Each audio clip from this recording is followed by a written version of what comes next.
प्रभु यीशु ख्रीष्टको नाममा सबैलाई जय मसीह साथै नमस्कार। फेरि पनि मैले आज तपाईहरुको सामु एउटा कविता लिएर आएको छु र मेरो कविताको शीर्षक रहेको छ तिमी भएको जीवन।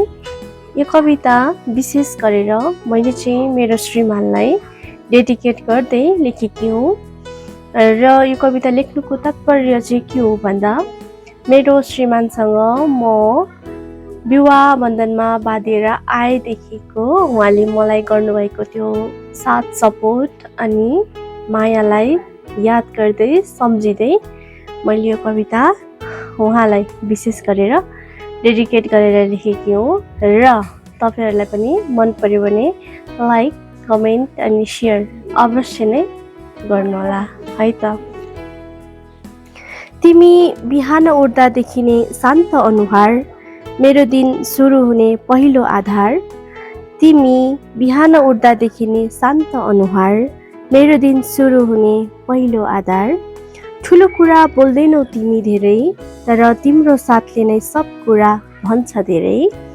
ठुलो कुरा बोल्दैनौ तिमी धेरै, तिम्रो साथले नै सब कुरा भन्छ धेरै।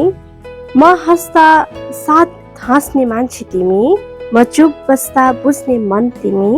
म हाँस्दा साथ हाँस्ने मान्छे तिमी, म चुप बस्दा बुझ्ने मन तिमी।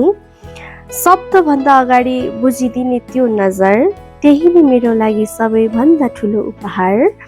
शब्दभन्दा अगाडि बुझिदिने त्यो नजर, त्यही नै मेरो लागि सबैभन्दा ठुलो उपहार।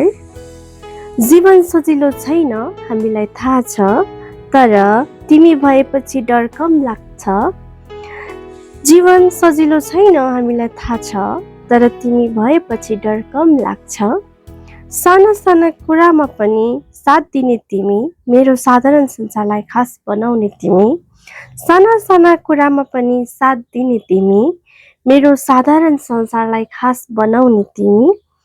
म ठुलो सपना माग्दिन, केवल तिम्रो साथ रहिरहे पुग्छ भन्छु। म ठुलो सपना होइन माग्दिन, केवल तिम्रो साथ रहिरहे पुग्छ भन्छु। परमेश्वरलाई धन्यवाद दिन मन लाग्छ, किनकि तिमी मेरो जीवनमा पठाइदिनु भयो उहाँले। परमेश्वरलाई धन्यवाद दिन मन लाग्छ, किनकि तिमी मेरो जीवनमा पठाइदिनु भयो उहाँले। धन्यवाद।